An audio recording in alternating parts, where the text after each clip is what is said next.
Hello, everybody, and welcome back to another great, fun, fine-filled episode of Ghost Stories Told from the South. I'm your host, Stephen LeBooth. My co-host, Lexi, will not be here this evening, but that is okay. She's still here. She just didn't have anything ready, and she just started a new job today. So it's just gonna be me scaring the pants off of you.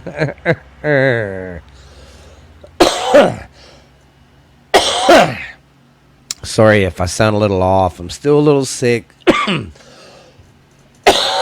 Still shaking it. I mean, it's just the final stage of this sinus crap.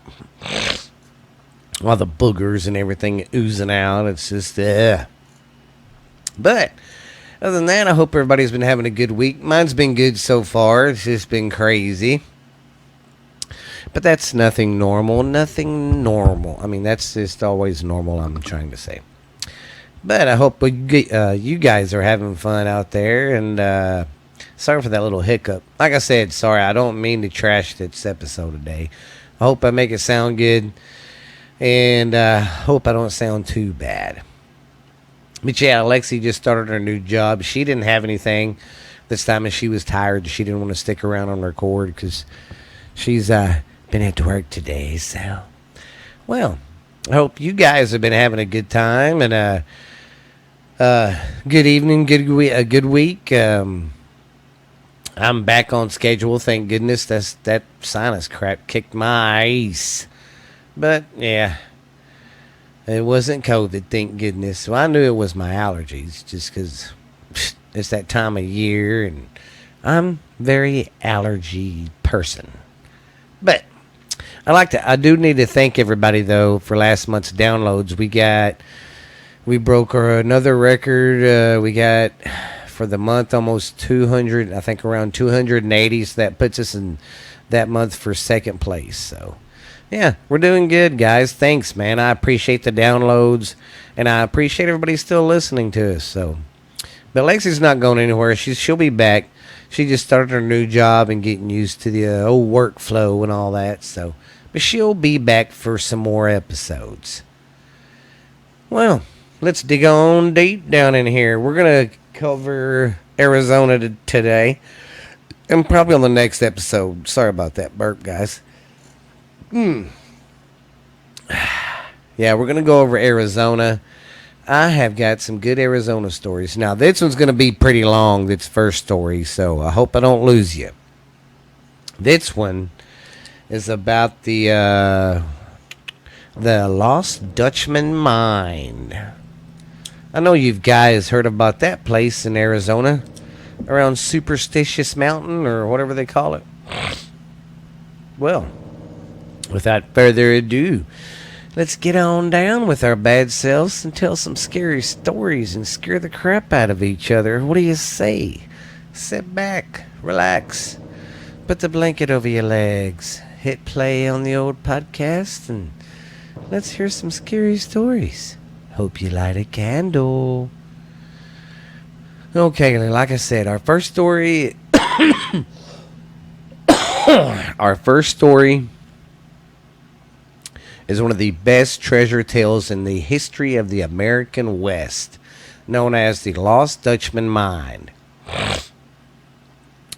Surrounded in mystery, the mine is not only allegedly rich in gold, but is also said to have a curse upon it, leading to a number of strange deaths as well as people who mysteriously go missing when they attempt to locate the old mine. For more than 120 years, the legend of the Lost Dutchman Mine has been told over and over again, growing in population and just getting popular. Some claim that the entire legend is nothing but a myth, but for thousands of others, the mine and its legends are extremely real. Hidden in the forbidden peaks of the Superstitious Mountains, real or not, the haunting tale's creepy, continuing to draw prospectors to superstition mountains to the superstitious mountains today. Still, people go out there looking for the gold, but no one's ever found it.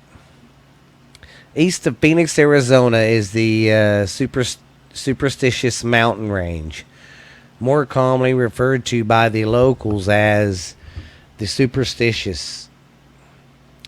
Standing magnificently at the forefront of the rough terrain is Superstitious Mountain, a 3,000 foot high monolith which seemingly stands guard over the rest of its territory. Long before gold was found in these rugged cliffs and mesas and mesas, the area has been cloaked in mystery. When the Spanish arrived here in 1540, the region was inhabited by the Apache Indians, who considered Superstitious Mountain and the grounds around it to be scared grounds. It was home to their thunder god, led by Francisco Vasquez Cardena. The conquistador cared little about the Apache customs or beliefs, and went ahead to find the legendary golden city of Sabala. Supposedly, there is a golden city here in America that the Spaniards thought was somewhere here in America, and they was on a mission for it, and they didn't listen to the Apaches. So in 1748, the superstitious mountains, as well as some 3,000 square miles of what is now Arizona, were given to the Mexican cattle-born Don Manglo Perate of Sonora and a land grant.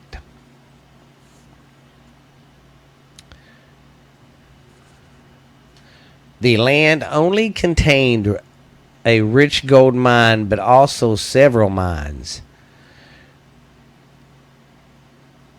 This was the first official recording of mine expedition there. For the next century, the Partella family and their laborers would make frequent ferries into Arizona, bringing out loads of ore. Aware of the Apaches' displeasure, they kept these mining trips at a minimum, not wanting to risk the Apaches, attacking them, getting mad at what they was doing. However, in 1846, four of the original people from the grant decided to make another foray into Arizona, risking not only the curse but also the wrath of the Apache. So they was planning to go in one more time. They soon returned to Sonora, landed with gold, and planning another trip the next year. With the Mexican-American War in full swing, Pedro was the only one willing to return to Arizona. Determined to extract as much gold as possible before their holdings became part of the United States.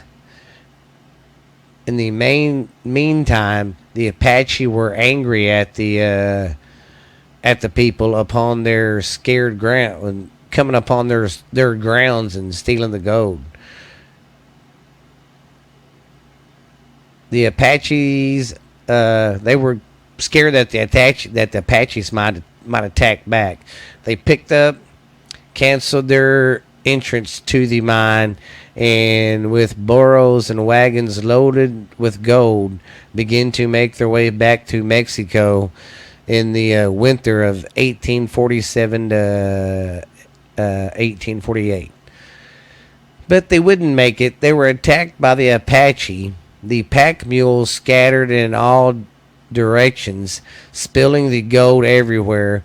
For years afterwards, prospectors flocked to the area not only in search of the mine, but also in search of the gold that the Mexican guys stole and spilt all over the place during the massacre.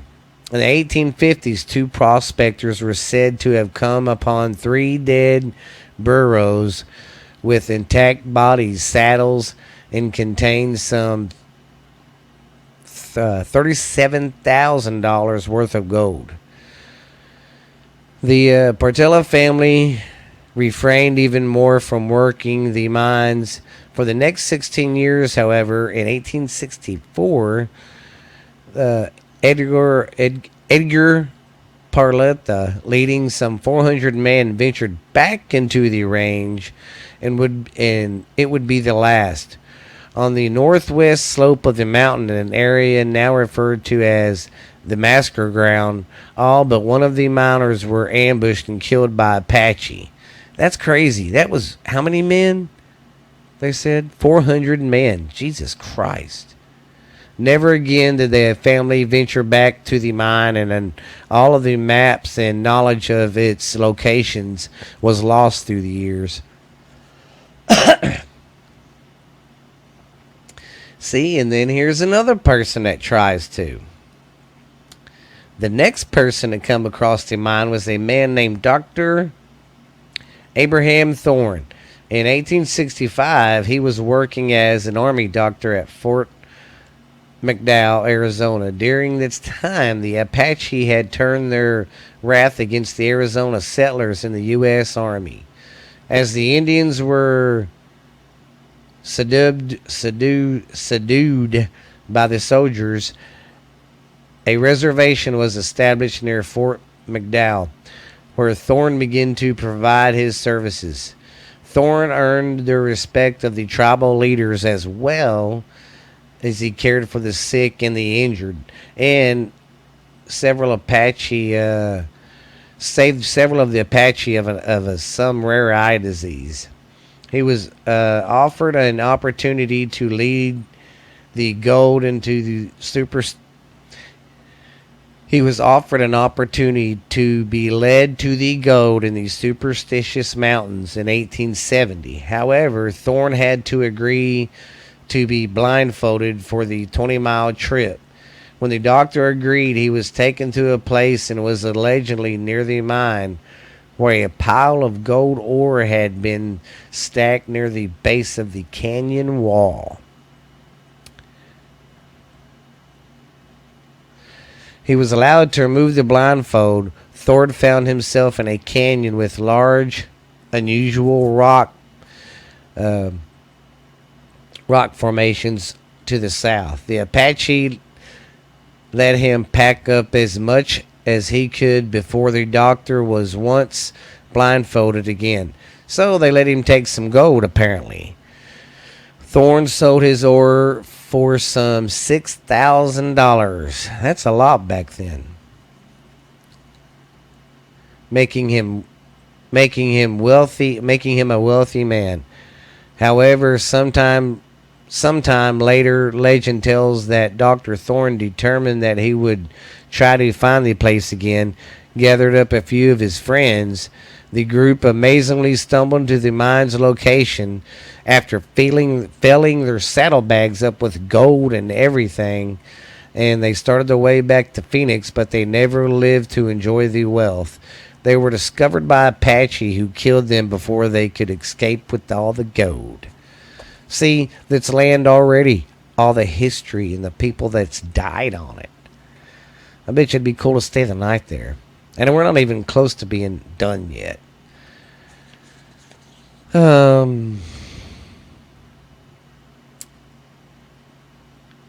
Okay. In the 1870s, Jacob Waltz, who had befriended one of the Parthas, was allegedly told the location of the mine.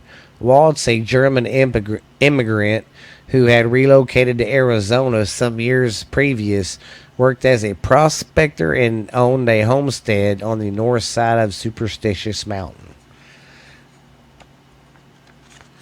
Sorry, I'm moving my papers around. However, before relocating to what is now Pinal County, Arizona, Watts worked in the Henry Winkenberg's Virtue Gold Mine near Winkenberg, Arizona. While there, he met an Apache girl named Kinty, who, despite the fact that Watts was almost 60 years old, became his mistress. God, that's fucking gross. He's like 60, so she's probably like in her 20s. She became his mistress. Later, Waltz was suspected of high grading one from stealing from the Vulture Mine and was dismissed. It was then that the pair moved near Superstitious Mountain Range. Another version states that Waltz actually learned of the mine's location from Kinty in relation the Apache who were convicted. Then Kinty had betrayed the site of their secret shrine. They attacked Waltz and his Indian mistress, seeing Kinty and cutting her tongue out. Cutting her tongue out. Waltz, however, was able to escape, and before long, he was running a saloon in the Tortilla Flats. Wow. His girlfriend got his tongue cut off, and this motherfucker hauls ass. Oh, sorry about that, fellas and ladies. However, by 1875, he and another man by the name of Jacob Weiser returned to Superstitious Mountains. Not long after, the miners began to pay for supplies in nearby Phoenix with high-grade gold ore, but they never stated where it was coming from, nor ever filed a claim. A few years later, Weiser disappeared without a trace.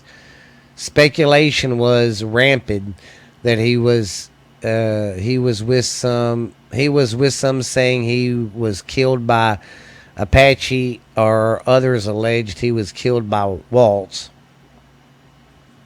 For the next 10 years, Waltz would often appear in Phoenix with saddlebags filled with some of the richest gold ore many had ever seen.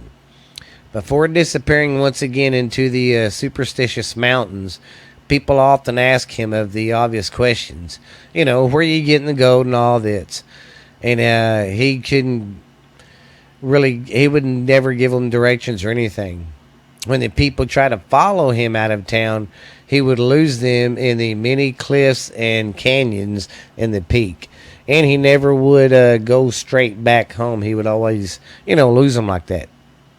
Make them run around a mountain for a while and then go home. In the spring of 1891, Waltz's homestead was caught in a flood and was saved from certain death by two brothers named Herman and Reinhard Petrace. Having taken a terrible chill, he was attended by a woman named Julie Thomas, who tried to nurse him back to health, but Jacob had contracted pneumonia. Back then, when you got pneumonia, there was nothing really you could get over it, but it'd probably kill you. He sent his friends back to his home to see if they could find the gold that he kept there. Through the house was gone. The house was gone through. Searchers were later able to locate 5 sacks of gold worth $15,000. Delivering it to Jacob, it was placed under the bed, under his sick bed. Through the summer, he lingered in a wasted condition, giving clues to his caretaker, Julie, to his rescue, and to Julie and his rescuers, Herman and Reinhardt. But his condition was worsening, and he was suffering a stroke. And he suffered a stroke and was paralyzed to the point that he could barely speak. However, Julie and the Partries made an expedition into the Superstitious Mountains that summer, trying to find the mine. But after 5 weeks, the three returned with nothing. Jacob finally died in October 25th of 1891. The legend continued to grow. Soon the lost mine was referred to as the Lost Dutchman's Mine, as many at the time confused Germans with the Dutch.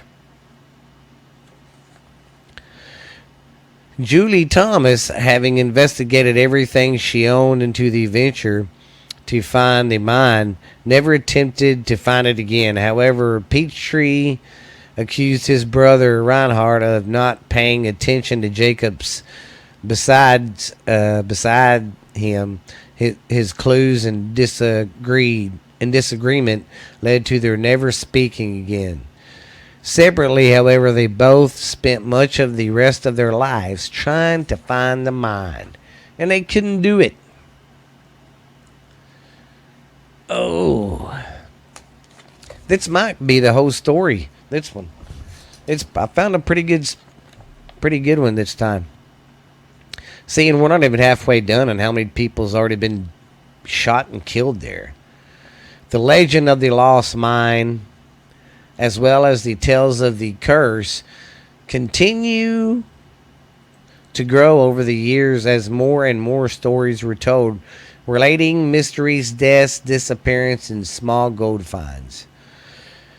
In the summer of 1880, two recently discharged soldiers from Fort McDowell showed up in the Pinole, Arizona, looking for work. At the Silver King Mine. When they showed a bag of gold ore to the Silver King manager, Orrin Mason, the manager was stunned to see how rich the ore was and immediately began to ask where they found it. The soldiers replied that the ore had been picked up while crossing Superstitious Mountain, where they had also spied an old mine. Mason bought the ore from the man, outfitted them the entire partnership with a pair to share their profits. Oh. The two sure could find. Sure they could find. The two thought they could for surely find the place. Then headed towards Weaver's Needle, but after 2 weeks they had no return. Mason sent out a search party, who found the nude bodies of both men shot in the head. See, you had to watch it back then, because back then especially, it was just the Wild West. People run up on you while you're camping and just shoot you in the head and then strip you and take everything. The next year, a prospector by the name of Joe Daring, who was working as a part-time bartender in Pinole, heard the stories of the two dead soldiers and began to look for the lost mine. He soon returned to Pinole, saying that he found an old mine, describing it as the most god-awful, rough place you can imagine. A ghost place. Deering, however, continued to work as a bartender until he could save enough money for the excavation. To make even more money, he then went to work at the Silver King mine just a week later. He was killed in a cave-in without ever disclosing the location of the mine he found. Man, and see, there's so many stories about this place, too. Another tale describes a prospector named Elijah Marcus Rivas. Elijah Marcus Rivas. He was better known in the area as the madman of the superstitious mountains, or the old hermit. One of Arizona's most interesting characters of the time, Rivas was actually a college educated and taught school before he began prospecting during the California gold rush. Not having much luck in California, he made his way to Arizona in the 1860s. By 1872, Rivas was living in a high mountain valley near Pinal, where he farmed vegetables and hunted in his isolated mountain retreat. He preferred his own company and his large library of books to being with others. He never turned away a visitor to his retreat, and often traveled to the area mining camps to sell his vegetables. Sorry, it was not his manner that earned him his name. It was rather his appearance is what gave him the name, because he looked like a madman. He had a beard, long hair, really didn't bathe. He was not a very clean person. Never shaved, never cut his hair. He seldom bathed, they said, and rumors said that he was prone to running naked through the canyons, firing a pistol into the sky. Sure, that was mad. Even the Apache left him alone. That's crazy. The Apache left him alone too. In the spring of 1896, when Rivas had not been seen for a time, one of his few friends went to check on him. The nearly 70-year-old man was found dead about 4 miles south of his home on a trail near Rogers Canyon. Ooh, gross. His head had been severed from his body and was lying several feet away. Later that year, 2 Easterners went looking for the lost mine, and they were never seen again either. Around the turn of the century, 2 prospectors who went by the names of Silverlock and Malum began to work on the northern edge of the superstitious mountains, seeking dozens of shafts into the mountainside. They found little gold other than some scary remains from the Partella massacre in 1910. Remember that now, guys? That's a guy, the Mexicans came over, got a crap load of gold and was going back, and the Apache caught him and just killed him. In 1910, Malum appeared in Mesa, Arizona, telling everyone that Silverlock had tried to kill him. Silverlock was picked up by lawmen, judged insane, and sent to an asylum. Malum was later sent to the county poor farm, not doing much better himself, but died within 2 years. See? I mean, anybody who goes there and tries to... Also, during 1910, the skeleton of a woman was found in the cave high up on the superstitious mountain. With the body were several gold nuggets. The coroner could not tell if the woman's death was recent, but the gold was never explained. More than 20 years later, in 1927, let me get a drink. This one's a long one, baby.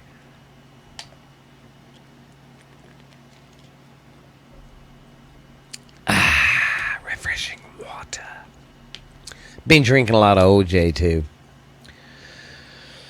Okay, more than 20 years later, in 1927, a New Jersey man and his son were hiking the mountain when rocks began to roll down on one of them from the cliffs above as if someone had pushed the boulders. One of the boys' legs was crushed. Just a year later, two deer hunters were driven off the mountain when again rolling boulders appeared to have been pushed by someone or something down the mountain towards them. See, that's just that whole area. It's like the Apache are like, that's our gold. And no telling how long the Apache lived there. I mean, geez. In June of 1931, yet another event added to the legend of Superstitious Mountain. When Adolph Ruth, a Washington, D.C. veteran and a vivid treasure hunting hobbyist, went missing in the wilderness area of the peak. Even though it's kind of deserty out there, there's some patches of, woods and stuff. Yeah, he went missing in the wilderness there. In his search, Ruth used a map that his son had obtained in Mexico several years previous, which dated back to the period of the Mexican Revolution, 1901 and 1923. He was later referred to as the Ruth Partela map. Ruth was searching for the lost Partela mines, especially that one of the lost Dutchman. Arriving in the area in May, Ruth convinced two local cowboys to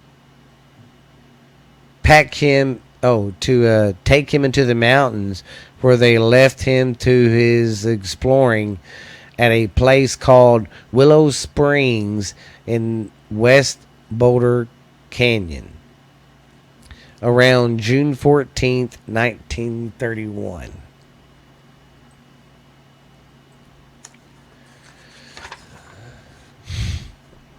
When nothing had been heard from Ruth for 6 days, the Cowboys' bosses, a man named Tex Berkeley, went looking for the treasure hunter.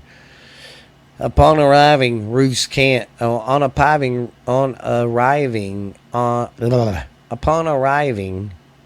at Ruth's camp, the rancher could tell that no one had been there for at least a day, and reported Ruth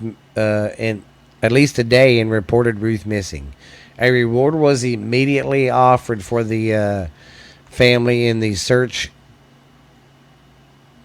The family and the search parties combed the mountains for the next 45 days, and Ruth was never found.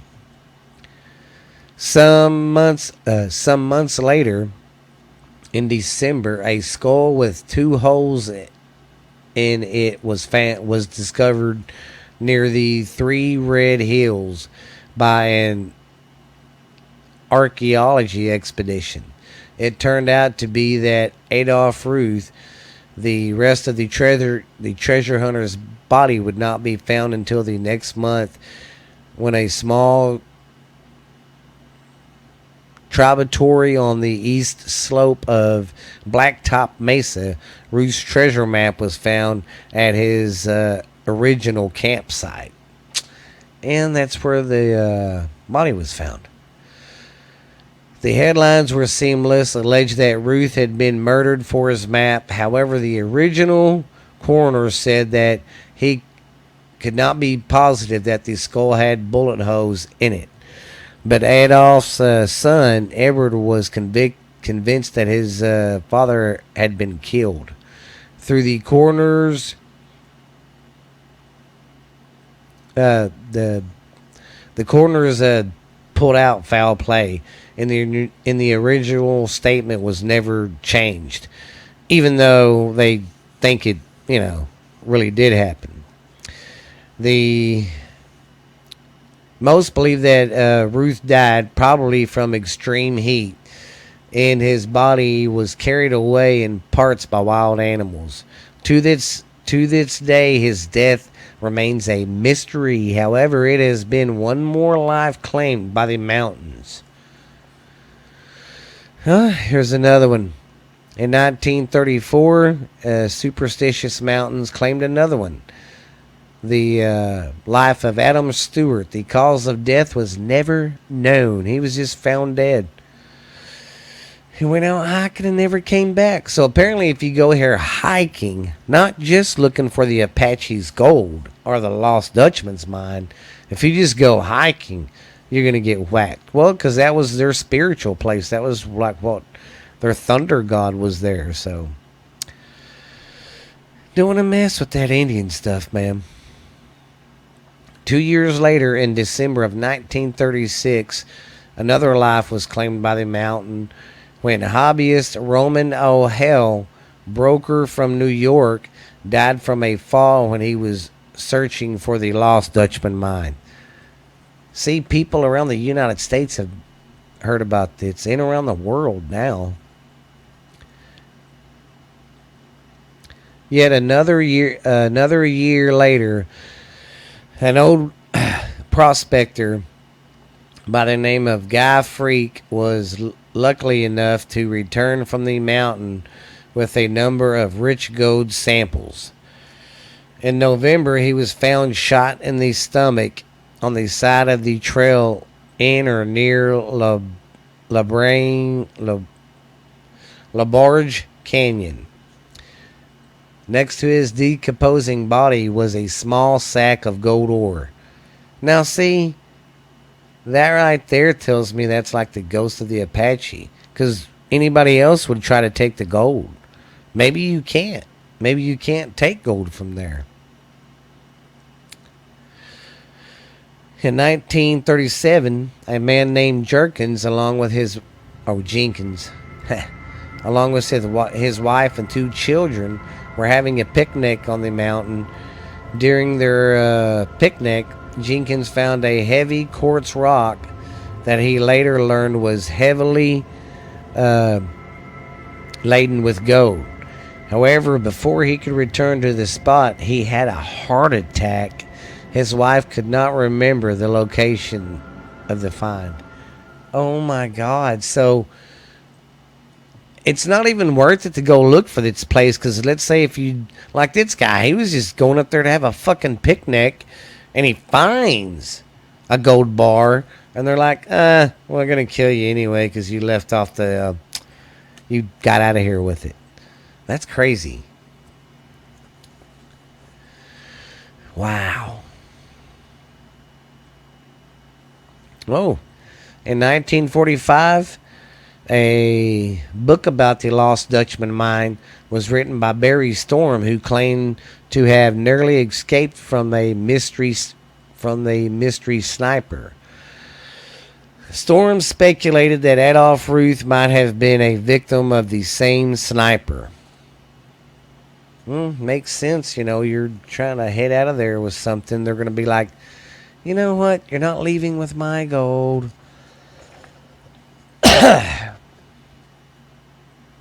Then, in June of 1947, a prospector named James Cravey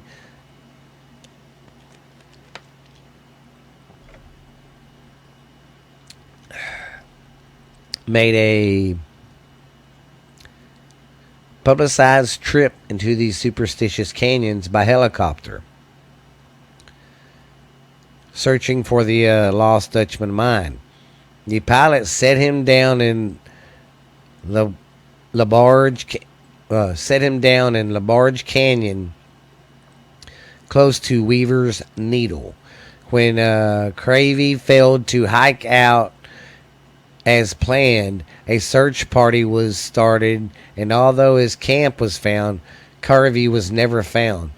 The following February, his headless skeleton was found in a canyon a good distance from the camp.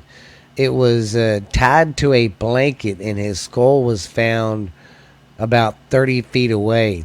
The coroner's injury ruled that there was no evidence of foul play. What the fuck? He cut his own fucking head off and wrapped it in a blanket?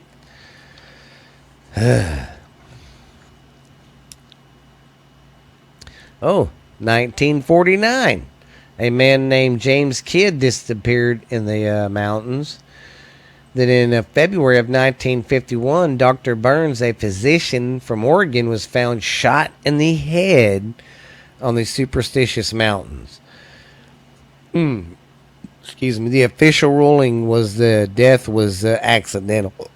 Excuse me. Was accidental. Okay.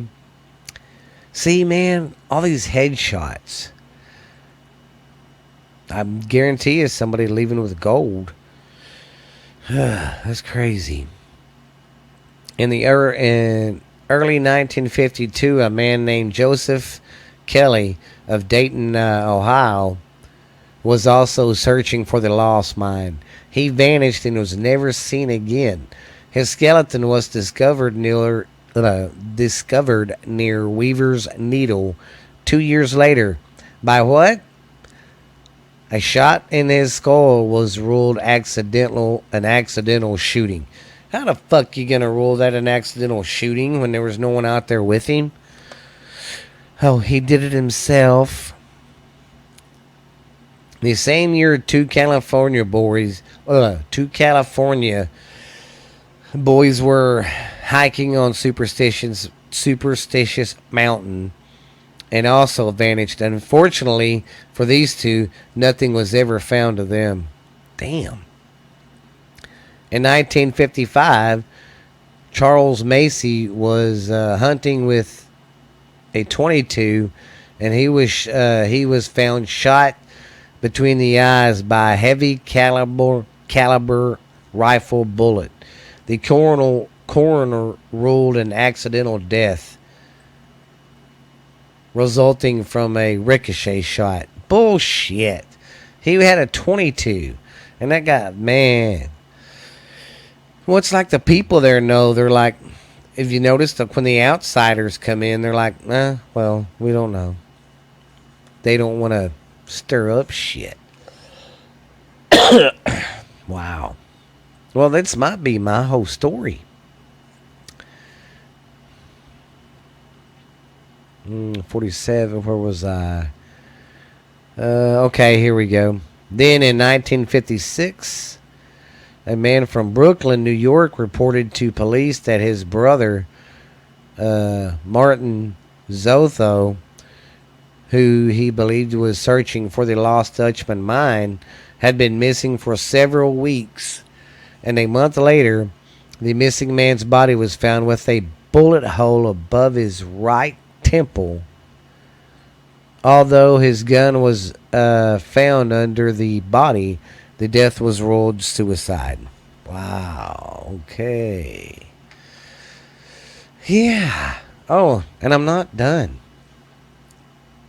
In April of 1958, a desert campsite was discovered on the northern edge of the mountain. At the campsite, there was a blood-stained blanket, a Janger counter, a gun cleaning kit, but no gun, cooking utensils, and some letters from which the names and addresses have been torn from. That's weird. No trace of the camp's occupants was ever found. In 1959, two men by the names of Stanley Hernandez and Benjamin Ferrari thought they had found the jackpot. However, what they actually discovered was pyrite, more often called fool's gold. But these two were sure they had found the mine, whether out of greed or some kind of disappointment. However, they would handle their newfound wealth. Henderson killed his friend. Oh well, they apparently some kind of disappointment over how they would handle their newfound wealth. There was some kind of fight, and Henderson killed Ferrara, and it was fake. It was a fool's gold anyway. What the hell? That same year, Robert Saint Marie, who was attending a drill hole, who was attempting to drill a hole all the way through Weaver's Needle, was killed by a prospector, Edward Piper. 2 months later, Piper was found dead.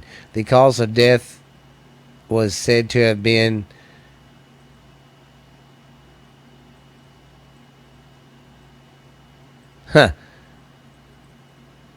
that he was caught on fire. Some crazy stories. Okay, then I'm still not done. Getting close to 1960. Two more men were hiking in the superstitious mountains that year when it became involved in some kind of when they got into some kind of altercation.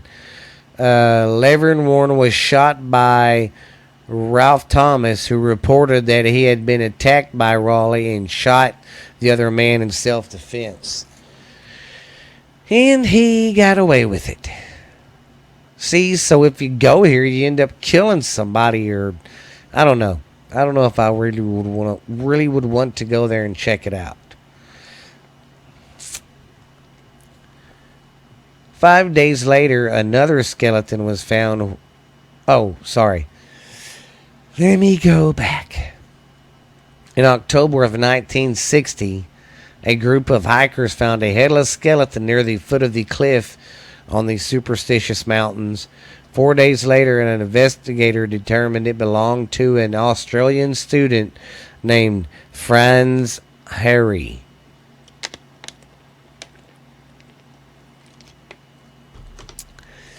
Hmm. 5 days later, another skeleton was found, which was identified the next month to be that of William Richard Harvey, a painter from San Francisco. The cause of death was unknown. See? And he was just a damn painter. He was probably going there to paint something and fucking died.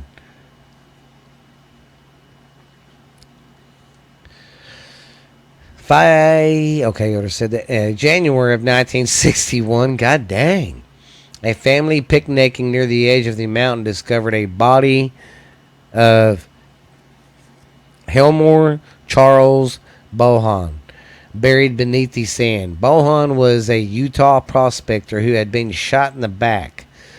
2 months later, another prospector from Denver, Colorado, named Walter J. Morey was found in the Needle Canyon. His bullet-ridden body was removed to the coroners, who ruled it suicide.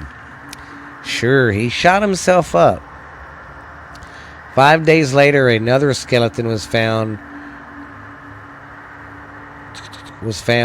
which was later identified as William Richard Harvey. Okay, I've already told that guy. Okay, and now the fall of 61, police began searching for a prospector by the name of J. Clapp, who had been working on the Superstitious Mountains and off for a decade and a half. Clapp had been missing since July. After thorough search, the hunt was called off. 3 years later, his headless skeleton was finally discovered. Oh my God. This place just keeps getting worse. Damn. Then in 1963, a man named Vince Bacon, also working the tunnel through Weaver's Needle, fell to his death. Allegedly, there were rifle shots and indications of foul play. Oh, it wasn't suicide? You normally say it's suicide. The following year, the brothers Richard and Robert Grimes were found dead at the bottom of a high cliff. That same year, an elderly couple was found murdered in an automobile. God, you can't even be safe in your own car here. In 1970, a seasoned prospector named Al Morrow was killed by a boulder that fell into the tunnel that he was digging. Jesus. Then in 1973, Charles Lewing shot I'm probably going to butcher this, but Charles Lewing shot Guerrero. I'm just going to say his last name. I can say that. Guerrero at a mountain campsite. Lewing claimed self-defense again like the other guy and got off. In 1976, a prospector named Howard Pulling was found dead of a gunshot wound. The following year, another man named Dennis Brown also found dead of a gunshot wound. Dude, this is like fucking what, 30 people? Then in 1978, a man named Manuel Valdez was found murdered in around these superstitious mountains. Oh, God. 2 years later, in 1980, the skeleton of a man named Rick Finding was found. And then in 1984, a prospector named Walt Chasler, who had been searching for the lost, Dutchman for the most of his life, was found dead in the superstitious mountains. And his back was... in his back. In his pack. In his pack, they found gold ore. Later discovered to be identified to that of the rich ore of Jacob Waltz had found earlier.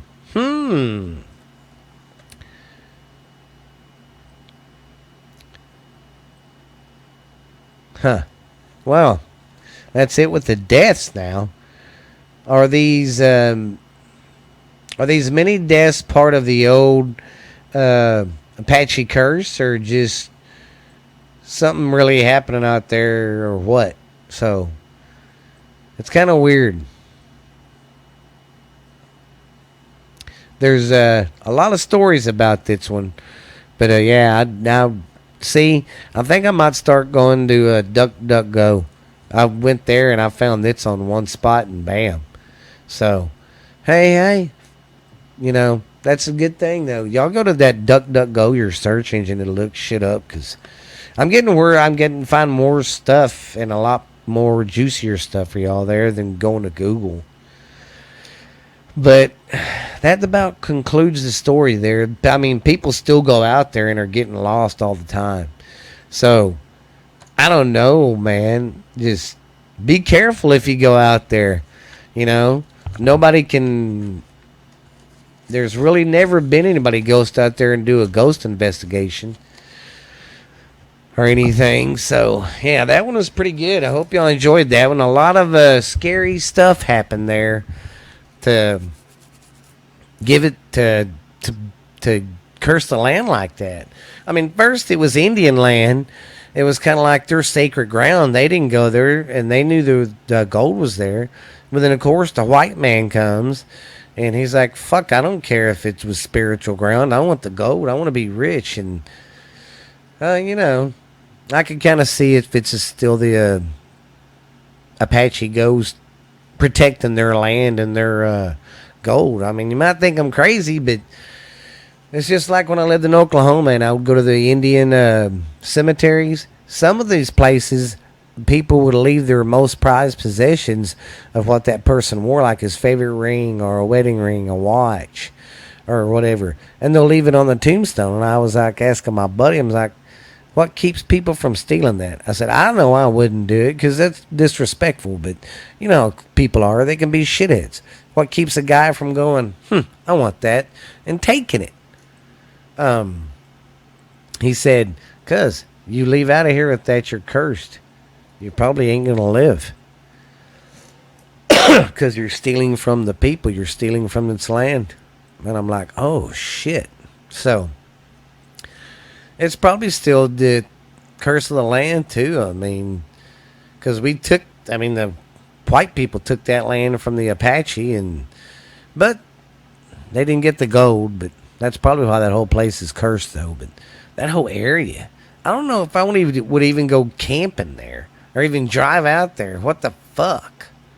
Yeah, it's just, I don't know. Seems like even if you carry a gun, you're still gonna get shot in the head. So, but I hope you guys enjoyed that.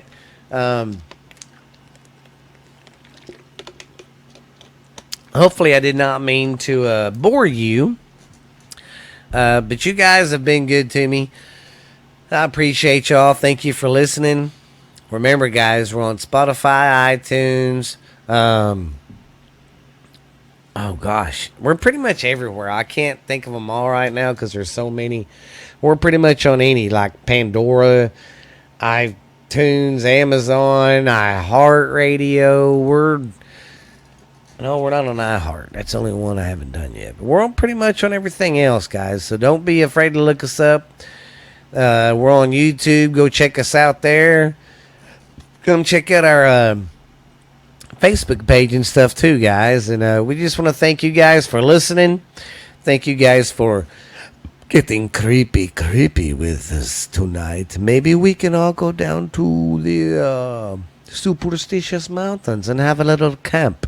Tell a little scary stories around the fire if we survive the night. But this has been Stephen LeBooth. This is Ghost Stories from the South. I hope you didn't get too scared tonight. You guys be good, man. Hope y'all enjoyed this one tonight. It was pretty good. But like I said, there wasn't too much stuff on the hauntings of it, but I'm pretty sure it's friggin' haunted. I mean, no one can live to tell the tale. You know what I mean? But alright, guys. You guys be good, be real. This is Stephen LeBooth, man. Y'all be good. We will see y'all later. Bye.